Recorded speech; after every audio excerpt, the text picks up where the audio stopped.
Hello बच्चों, welcome to quest education. मेरा नाम है दिप्यमान। आज मैं आ गया हूँ आप लोगों के लिए एक फिर से शानदार सा क्लास लेकर। आज का क्लास बहुत ही इम्पॉर्टेंट है बच्चों, बहुत फोकस रखिएगा, बहुत ध्यान रखिएगा। जितना भी डिस्ट्रैक्शन है आपका, जो कि मैं हमेशा कहता हूँ, आपका जितना भी डिस्ट्रैक्शंस है सब आप सेपरेट करके एकदम कॉपी और पेन लेके बैठ जाइएगा बच्चों। खिड़की दरवाजे सब बंद करके आपका पूरा फोकस बोर्ड की ओर रहना चाहिए बच्चों। कुछ भी इम्पोर्टेंट, जो भी चीज़ आपको लगे कि ये चीज़ इम्पोर्टेंट है, आप इंस्टेंटली नोट करते जाइएगा बच्चों, ठीक है ना।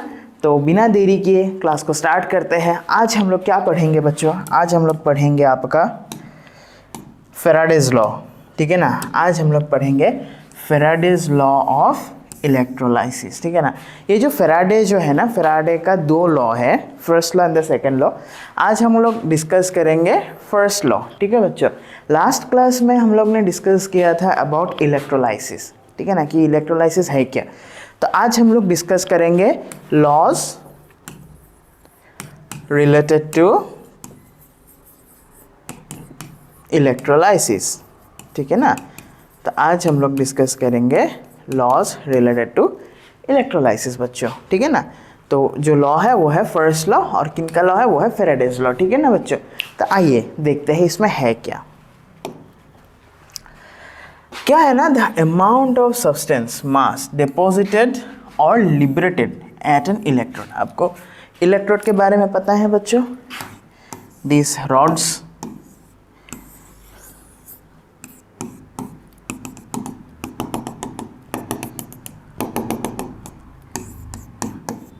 इन्हें कहते हैं इलेक्ट्रॉन्स, ठीक है ना। ये है इलेक्ट्रोलाइटिक सेल, समझ में आया बच्चों। At an electrode during electrolysis is directly proportional to the quantity of electric charge Q passed through the electrolyte, ठीक है ना। ये हम लोग डिस्कस करेंगे, ठीक है ना। तो ये जो फैराडेज फर्स्ट लॉ है बच्चों, आप बहुत ध्यान रखिएगा, बहुत कंसंट्रेशन से सुनिएगा बच्चों। क्या है ना, जो फैराडेज फर्स्ट लॉ है, फैराडेज फर्स्ट लॉ कहता है क्या, अगर मैंने सोडियम क्लोराइड लिया, ठीक है ना, Na+Cl-, अगर ये वाला कंपाउंड, आयनिक कंपाउंड अगर हम लोगों ने कंसिडर किया, तो देखिए क्या कहता है, the amount of substance deposited और लिबरेटेड एट एन इलेक्ट्रोड। ये जो इलेक्ट्रोड है, इसमें ये जो इलेक्ट्रोड दिख रहा है ना बच्चों, इसमें जितना सब्सटेंस, जितना सब्सटेंस इसमें जमा होगा, डिपॉजिट होगा, जितना सब्सटेंस इसमें डिपॉजिट होगा, जमा होगा, इलेक्ट्रोलाइसिस के वक्त, during electrolysis is directly proportional to the quantity of electric charge pass through the electrolyte. ये जो इलेक्ट्रोलाइट है ना बच्चों, इलेक्ट्रोलाइट में जितना आपका करंट फ्लो हो रहा है, जितना आपका चार्ज फ्लो हो रहा है ना बच्चों, क्योंकि इसमें क्या है, इसमें आपका NaCl सॉल्यूशन है बच्चों, तो जितना चार्ज आपका इसमें फ्लो हो रहा है वो, और the amount of substance which is deposited at the electrode, both are equal. अगर हम लोग इक्वल ना कहें तो हम लोग क्या कहेंगे, बोथ आर प्रोपोर्शनल।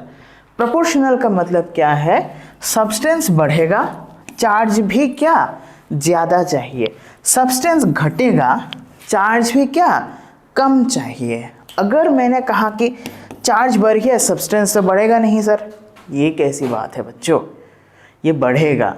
अगर चार्ज ज़्यादा लगा तो आपका ये बात डेफिनेट है कि सब्सटेंस भी आपका ज़्यादा होगा, मतलब दोनों आपका प्रोपोर्शनल है ही है। ऑलराइट बच्चों, I hope it is clear. इतना सा समझ में आया आपको? पूरा फुल कंसंट्रेशन से सुनिएगा बच्चों, ठीक है ना।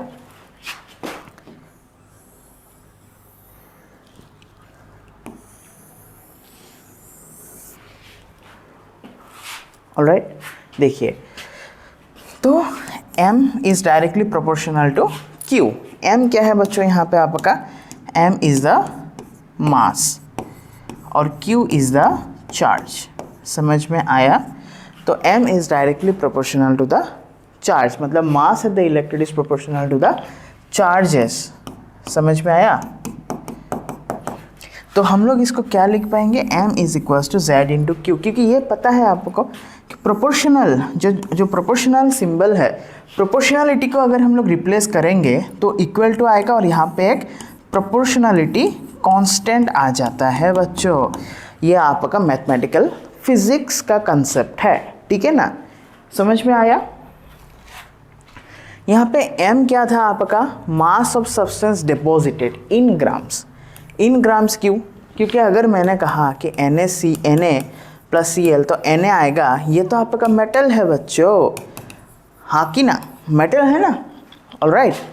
Q क्या है, the total electric charge passed in Coulomb's, क्योंकि ये पता है आपको Q का यूनिट आपका कूलम है, और Z क्या है, इलेक्ट्रोकेमिकल इक्विवेलेंट, ठीक है ना, ऑफ द सब्सटेंस इन ग्राम पर कूलम, ठीक है ना। Z क्या है, मैंने क्या कहा था, देखिए m is equals to Z multiplied by Q, alright. Z आपका इलेक्ट्रोकेमिकल इक्विवेलेंट है, कांस्टेंट है, सो दिस इम्प्लाइज, अगर हम लोग Z को अगर इधर लाए तो क्या होगा बच्चों, m बाय Q हो जाएगा। तो तो Z का आपका यूनिट क्या निकला, मास का यूनिट क्या है ग्राम, Q का यूनिट क्या है कूलम, तो Z का यूनिट आपको कितना मिला, ग्राम पर कूलम, जो कि दिस वन। ऑलराइट बच्चों, समझ में आया, I hope it is very clear, ठीक है ना। ये बहुत इंपॉर्टेंट पार्ट है, ठीक है ना। Q is equals to I dot T, मतलब क्या, करंट इनटू टाइम। तो चार्ज, ये आपको पता है कि चार्ज का फॉर्मूला क्या है, current multiplied by time of its flow, समझ में आया। तो करंट का आपका यूनिट क्या है, एम्पेयर्स A, और T का यूनिट क्या है, यूजुअली सेकेंड्स। तो मतलब क्या हो गया बच्चों, M is equals to Z into Q था, ठीक है ना। Q का मतलब क्या निकला बच्चों, current into time. So this implies mass कितना मिलेगा आपको, Z into current into time. ये आपका डेराइवेशन है बच्चों, समझ में आया, दिस इज योर डेराइवेशन, समझ में आया। I hope it is very clear. ये बहुत इंपॉर्टेंट चीज़ है, ये बहुत ही इंपॉर्टेंट चीज़ है बच्चों, आप समझिएगा इस चीज़ को, ठीक है ना। देखिए मैंने एग्जांपल रखा है आप लोगों के लिए, ठीक है। तो if a current of 2 ampere, आइए बच्चों आप अपना किताब, पेन एंड पेंसिल रेडी कर लीजिए, पेपर रेडी कर लीजिए, ये एग्जांपल सॉल्व करते हैं साथ मिलके। आइए, क्या है बच्चों, if a current of 2 ampere, current का वैल्यू यूनिट क्या था, ampere, is passed through a solution of copper sulphate. Copper sulphate माने क्या, CuSO4, alright, for 30 minutes. 30 minute क्या था, सॉरी बच्चों, क्या था, 30 मिनट्स मतलब हाफ एन आवर, आधा घंटा के लिए ये क्या हुआ बच्चों, करंट पास हुआ। तो करंट जो पास हुआ 30 मिनट्स मतलब क्या है बच्चों, मिनट को हम लोग किस में कन्वर्ट करेंगे, किस में कन्वर्ट करेंगे बच्चों, सेकेंड्स में कन्वर्ट करेंगे। सो क्या मल्टीप्लाई करना है, 30 इंटू 60 सेकेंड, आपका आ जाएगा 1800 सेकेंड्स, ये तो आपको पता है बच्चों। एंड द ECE क्या है बच्चों, इलेक्ट्रोकेमिकल इक्विवेलेंट। इलेक्ट्रोकेमिकल इक्विवेलेंट मतलब Z ऑफ कॉपर इज इतना ग्राम पर कूलम। अगर आपको ECE का मतलब भी समझ में नहीं आता है बच्चों की, एग्जाम में सपोज ऐसा क्वेश्चन है और ECE दे के रखा है, आपको पता नहीं चला कि अरे सर ने तो मुझे हमें पढ़ाया नहीं कि ECE है क्या। बच्चों एक मैं आपको ट्रिक्स बता देता हूँ, आप यूनिट देख के समझ जाएगा कि चीज़ ये है क्या। यूनिट देखिए बच्चों, ग्राम पर कूलम, मतलब ग्राम ऊपर है नीचे कूलम है, मतलब ग्राम क्या है, मास है, कूलम क्या है, चार्ज है। तो m/q क्या था बच्चों, आपको ये तो पता हो जाएगा ना, m is equals to Z into Q, और तो Z क्या था, m/q, तो m/q का मतलब हो गया आपका Z। अब रिवर्स कर पाएंगे बच्चों, रिवर्स, समझ में आया, आपका डेरिवेशन पता है तो उसका आप अगर उल्टा कर देंगे, आप यूनिट देख के समझ जाइए बच्चों, मेरे बच्चों आप यूनिट देख के समझ जाएंगे कि ये चीज़ है क्या। The mass of copper deposited is, हमें निकालना है कि मास कितना है, ये पता है। देखिए तो यहाँ पे आपका करंट दे के रखा है, टाइम दे के रखा है, तो यहाँ पे तो आप m is equal to Z Q directly use नहीं कर पाएंगे क्योंकि क्यू तो आपको दे के नहीं रखा है और क्यू आपको देने का ज़रूरत भी नहीं है। यहाँ पे करंट और टाइम सेपरेटली है, तो ये z है, ये I है, ये t है, मल्टीप्लाई कर देंगे, दिस इज़ योर रिजल्ट। और एक बात समझिएगा, ये चीज़ किस में है, ग्राम में है, 1.1844 ग्राम में है, स्टैंडर्ड यूनिट है बच्चों, स्टैंडर्ड यूनिट। यही चीज़ अगर ग्राम में नहीं रहा, केजी में तो रहेगा नहीं डेफिनेटली, मिलीग्राम में रहा, तो आप लोग क्या करेंगे बच्चों, एज पर द क्वेश्चन आप उसको डिज़ायर्ड क्वांटिटी में कन्वर्ट कर लेंगे। समझ में आया? I hope it is very clear. तो इसी के साथ बच्चों, I hope the class is very clear to you. मिलते हैं नेक्स्ट क्लास में, पढ़ाई करते रहिएगा बच्चों। Thank you.